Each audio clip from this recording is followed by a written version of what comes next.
Welcome to my YouTube channel Hindi Shabd सागर।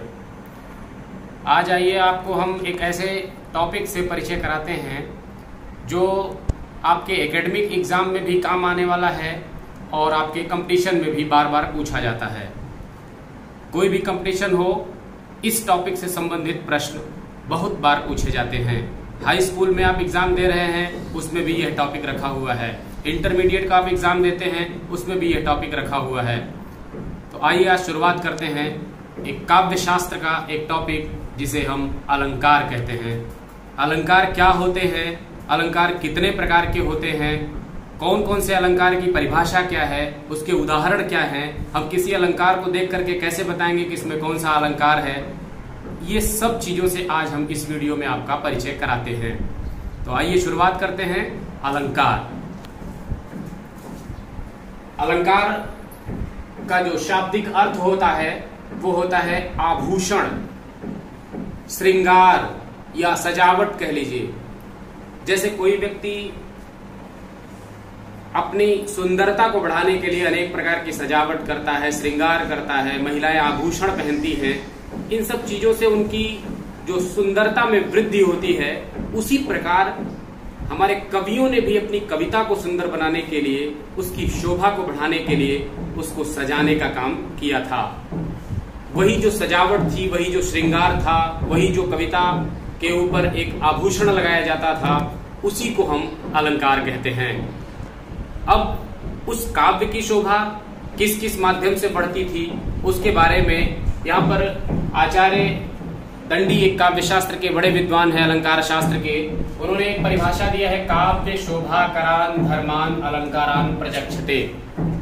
अर्थात काव्य की शोभा जिन भी धर्मों से, जिन भी तत्वों से बढ़ती है, उन्हें हम अलंकार कहते हैं। यानी काव्य की शोभा बढ़ाने वाले वे सभी तत्व अलंकार कहलाते हैं। अब काव्य की शोभा शब्द के माध्यम से भी बढ़ सकती है और काव्य की शोभा अर्थ के माध्यम से बढ़ सकती है। इसी आधार पर काव्य में अलंकार मुख्य रूप से दो प्रकार के हो जाते हैं। अब आइए हम आपको एक एक अलंकार का परिचय कराते हैं। अलंकार दो प्रकार के हो जाएंगे क्योंकि काव्य की शोभा शब्द के माध्यम से बढ़ सकती है और काव्य की शोभा अर्थ के माध्यम से बढ़ सकती है। अब अगर काव्य की शोभा शब्दों के माध्यम से बढ़ रही है तो उसको हम कहते हैं शब्दालंकार, और यदि काव्य की शोभा अर्थ के माध्यम से बढ़ती है तो हम उसे कहते हैं अर्था अलंकार। यहाँ पर एक बात और आप समझ लें कि अगर दोनों के माध्यम से काव्य की शोभा बढ़ती है तो उसे हम उभया अलंकार भी कहते हैं। हमारे काव्य शास्त्र में उसका भी अस्तित्व है, परंतु मुख्य रूप से काव्य के अलंकार जो हैं उनके दो भेद बताए जाते हैं, एक शब्दालंकार और एक अर्थालंकार। अभी आपको मैंने बताया कि शब्दालंकार में जो काव्य की शोभा बढ़ती है वो शब्द के माध्यम से बढ़ती है। अब शब्दालंकार मुख्य रूप से तीन प्रकार के होते हैं। एक होता है अनुप्रास अलंकार, दूसरा होता है यमक अलंकार, तीसरा होता है श्लेष अलंकार। यहीं पर एक बात और आप समझ लें, एक और प्रकार भी होता है शब्दालंकार में, वक्रोक्ति अलंकार।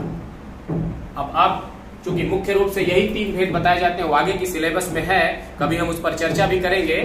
अभी आपको इन तीन अलंकारों से हम आपका यहाँ पर परिचय कराते हैं, इसकी परिभाषा और इसके उदाहरणों से। आइए सबसे पहले अनुप्रास अलंकार की हम चर्चा करते हैं। अनुप्रास अलंकार की जो परिभाषा होती है वो काव्य शास्त्र में जो उसकी परिभाषा आई है कि जहां काव्य में एक ही वर्ण, इस वर्ण का मतलब अक्षर होता है, यानी जहां काव्य में एक ही वर्ण एक से अधिक बार आए, मात्राएं चाहे अलग अलग ही हों, उससे हमें कोई फर्क नहीं पड़ता है, बस काव्य में कोई अक्षर एक से अधिक बार आया है, मात्रा चाहे जो हो, तो वहां पर हम अनुप्रास अलंकार मानते हैं। यानी काव्य में अगर एक ही वर्ण एक से अधिक बार आ जाए, मात्रा चाहे अलग अलग ही हो, तो वहां पर अनुप्रास अलंकार होता है। आइए उदाहरण आप एक दो देख लें। चारु चंद्र की चंचल किरणें खेल रही हैं जल थल में। अब यहाँ पर आप देखेंगे कि चा अक्षर, चा वर्ण कई बार आया है, यानी एक से अधिक बार आया है। अब अगर एक से अधिक बार आता है किसी भी काव्य में तो मैंने कहा वहां पर अनुप्रास अलंकार होगा। अर्थात अगर परीक्षा में पूछा जाता है कि इन पंक्तियों में, इस पंक्ति में कौन सा अलंकार है, तो आप यहाँ पर देखते हैं कि चा अक्षर एक से अधिक बार आया है और यहाँ पर आप अनुप्रास अलंकार बताएंगे। एक परिभाषा अगर आपको लिखना है, आप एकेडमिक एग्जाम दे रहे हैं, हाई स्कूल का एग्जाम, इंटर का एग्जाम, तो आपको अगर यह परिभाषा में आपके आता है अनुप्रास अलंकार, तो वहां पर आप परिभाषा दिखाएंगे कि अगर काव्य में एक ही वर्ण एक से अधिक बार आता है, मात्रा चाहे जो हो, तो वहां पर अनुप्रास अलंकार होता है।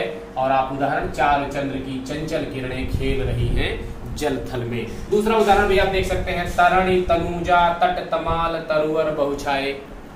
इस पंक्ति में अगर आप देखें तो ता अक्षर कई बार आया है, अर्थात एक से अधिक बार आ गया, यहाँ पर भी अनुप्रास अलंकार होगा। तीसरा एक और उदाहरण देख ले, रघुपति राघव राजा राम। यहाँ पर भी देखें रा अक्षर कई बार आया है, यहाँ पर भी अनुप्रास अलंकार होगा। अर्थात अगर काव्य में कोई अक्षर एक से अधिक बार, कोई वर्ण एक से अधिक बार आता है तो वहां पर अनुप्रास अलंकार होता है। आइए शब्द अलंकार के दूसरे प्रकार से हम परिचय कराते हैं। दूसरा जो मुख्य प्रकार है, बहुत इंपॉर्टेंट है, ये पूछा जाता है, यमक अलंकार। यमक अलंकार की परिभाषा होती है कि जब काव्य में कोई शब्द एक से अधिक बार, अब यहां पर आप ध्यान दें कि अभी मैंने बताया था कि काव्य में, जब अनुप्रास अलंकार में बताया था, काव्य में कोई वर्ण अर्थात अक्षर एक से अधिक बार। अब मैं कह रहा हूं कि जब काव्य में कोई शब्द एक से अधिक बार, शब्द और अक्षर आप जानते हैं, अक्षरों के मेल से ही शब्दों का निर्माण होता है, तो जब काव्य में कोई अक्षर एक से अधिक बार आ रहा है तो वहां पर अनुप्रास अलंकार हो रहा है। यमक अलंकार में है कि जब काव्य में कोई शब्द एक से अधिक बार आए, परंतु, यहाँ परंतु पर ध्यान देना है, परंतु भिन्न अर्थों में, यानी अगर एक से अधिक बार आया, दो बार आया, तो दोनों बार उसके अर्थ अलग अलग हों, भिन्न भिन्न हों, एक ही अर्थ में वो प्रयुक्त ना हो, तो वहां पर यमक अलंकार होता है। यानी काव्य में जब कोई शब्द एक से अधिक परंतु अलग अलग अर्थों में प्रयुक्त हुआ हो तो वहां पर यमक अलंकार होता है। उदाहरण के रूप में आप देखें कि काली घटा का घमंड घटा नभमंडल तारक वृंद खिले। यहाँ पर देखें काली घटा और घमंड घटा, घटा शब्द यहाँ पर दो बार आया है, एक घटा यहाँ है और एक घटा यहाँ है। लेकिन मैंने कहा काव्य में कोई शब्द एक से अधिक बार आए परंतु भिन्न भिन्न अर्थों में, अलग अलग अर्थों में। यहाँ पर आप देखेंगे इस घटा का अर्थ दूसरा है, इस घटा का अर्थ दूसरा है। यहाँ काली घटा है, इस घटा का अर्थ, पहला जो ये घटा है इसका अर्थ है बादल, यानी इसका अर्थ है बादल, और दूसरा जो घटा यहाँ आया है उसका अर्थ है कम होना, अर्थात घट जाना, कम होना, यहाँ पर घट जाना। इस प्रकार आपने देखा कि दो बार घटा शब्द आया लेकिन दोनों बार उसके अर्थ भिन्न हैं, अलग अलग हैं, तो वहां पर यमक अलंकार होगा। अगला उदाहरण और देख ले, बहुत प्रसिद्ध उदाहरण है, कनक कनक ते सौ गुनी मादकता अधिकाय, या खाए बौराय जग व पाए बौराय। अब यहाँ पर देखिए आप, दो बार कनक शब्द आया है और दोनों बार वो भिन्न अर्थ में आया है, और जब काव्य में एक शब्द एक से अधिक बार आए और भिन्न अर्थों में प्रयुक्त हो तो वहां पर यमक अलंकार होता है। यहाँ पर आप देखिए कनक कनक ते सौगुनी मादकता अधिकाय, या खाए गौराय जग व पाए गौराय। जब ये खाए के अर्थ में आ रहा है कनक तो वहां पर उसका अर्थ हो रहा है धतूरा, और जब पाए के अर्थ में आ रहा है कनक तो उसका अर्थ हो रहा है सोना। यानी यहाँ पर दो बार कनक शब्द आया है, एक बार उसका अर्थ जब खाए के संदर्भ में है तो वो धतूरे के रूप में आ रहा है, और दूसरी बार कनक का अर्थ जब पाए के संदर्भ में है तो सोने के अर्थ में आया है। यहाँ पर भी यमक अलंकार होगा। और भी तमाम सारे उदाहरण है। एक उदाहरण है ऊधव जोग जोग हम नाही, यानी ऊधव जोग जोग हम नाही, जोग शब्द दो बार आया है, वहां पर भी आपको पहले जोग का संदर्भ वहां पर है ऊधव जोग जोग हम नाही, जोग माने योग साधना, पहला जो जोग आता है उसका अर्थ है योग साधना, और दूसरा जो जोग आता है उसका अर्थ है योग्य, अर्थात हम, उसमें कहा जा रहा है ऊधव हम योग साधना के योग्य नहीं हैं। तो इस प्रकार जहां पर भी एक शब्द अगर काव्य में एक से अधिक बार अपने भिन्न अर्थों में प्रयुक्त हो तो वहां पर यमक अलंकार होता है। आइए तीसरा जो मुख्य अलंकार है इसका शब्द अलंकार का, उसको हम कहते हैं श्लेष अलंकार। श्लेष अलंकार की परिभाषा जो होती है, श्लेष का अर्थ ही होता है श्लिष्ट होना, अर्थात श्लिष्ट मतलब होता है चिपका हुआ होना, यानी कोई एक शब्द एक से अधिक बार एक बार आएगा लेकिन उससे कई अर्थ चिपके हुए होंगे। श्लिष्ट का मतलब ही होता है चिपका हुआ, यानी उससे कई अर्थ चिपके रहते हैं। यहाँ पर देखिए परिभाषा है, सरल परिभाषा है कि जहां काव्य में किसी शब्द के एक से अधिक अर्थ हों, यानी जब कोई शब्द काव्य में आया हो उसके एक से अगर अधिक अर्थ निकल रहे हो तो वहां पर श्लेष अलंकार माना जाता है।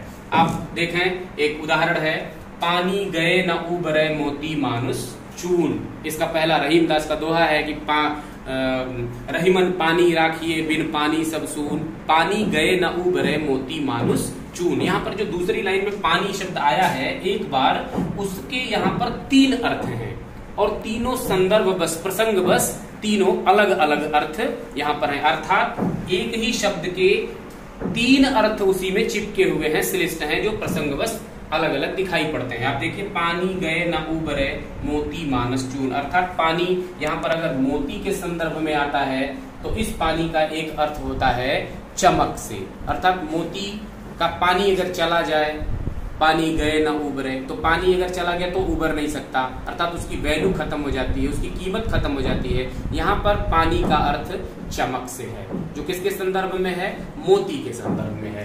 दूसरा उसी पानी का अर्थ अगर मनुष्य के संदर्भ में आता है तो यहाँ पर मनुष्य के संदर्भ में पानी का अर्थ है मर्यादा, उसकी इज्जत से।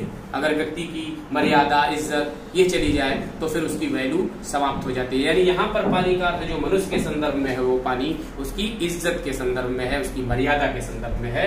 और यहाँ पर जो चून है इसके संदर्भ में जब पानी का अर्थ आया है तो पानी साधारण यहाँ पर जल है।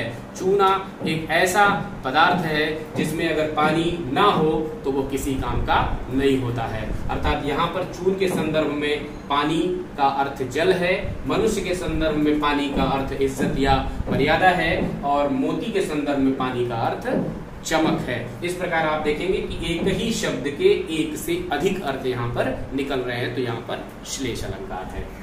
और एक देख ले, इसकी अंतिम लाइन मैंने लिख दिया है, सुबरन को खोजत फिरत कवि व्यभिचारी चोर। इसकी पहली लाइन है, चरण धरत चिंता करत चितवत चारों ओर, और सुबरन को खोजत फिरत कवि व्यभिचारी चोर। यहाँ पर सुबरन जो शब्द आया हुआ है इसके भी 3 अर्थ हैं और तीनों के संदर्भ में है, कवि के संदर्भ में, व्यभिचारी के संदर्भ में और चोर के संदर्भ में। यानी एक ही शब्द के एक से अधिक अर्थ यहाँ पर भी निकल रहे हैं, 3 अर्थ निकल रहे हैं। इस सुबरन के जो कवि के संदर्भ में जो सुबरन का अर्थ निकलता है वो सुंदर वर्ण, एक कवि के लिए उसके सुंदर वर्ण ही बहुत कुछ है।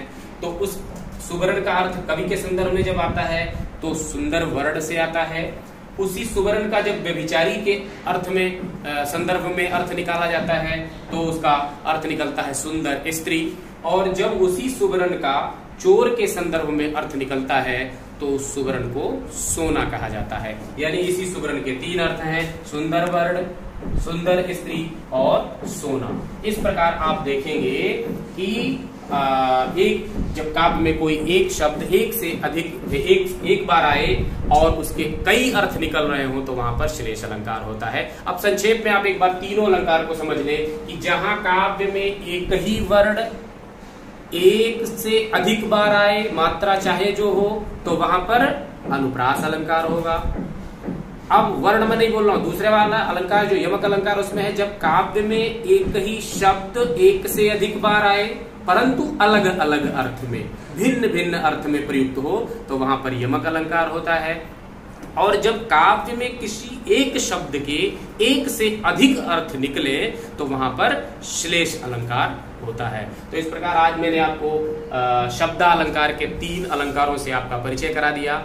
अब अगले अलंकार बहुत सारे हैं। अभी अर्थालंकार की जब हम बात करेंगे तो अर्थालंकार में बहुत सारे अलंकार आते हैं और अर्थालंकार के जो मुख्य अलंकार हैं उन पर हम अगली वीडियो बनाएंगे और बहुत ही इंपॉर्टेंट है, इंटर की परीक्षा में बहुत इंपॉर्टेंट है, एकेडमिक एग्जाम में जो इम्पोर्टेंट है वो तो है ही, कंपटीशन के भी एग्जाम में अर्थालंकारों की बहुत महत्वपूर्ण भूमिका है।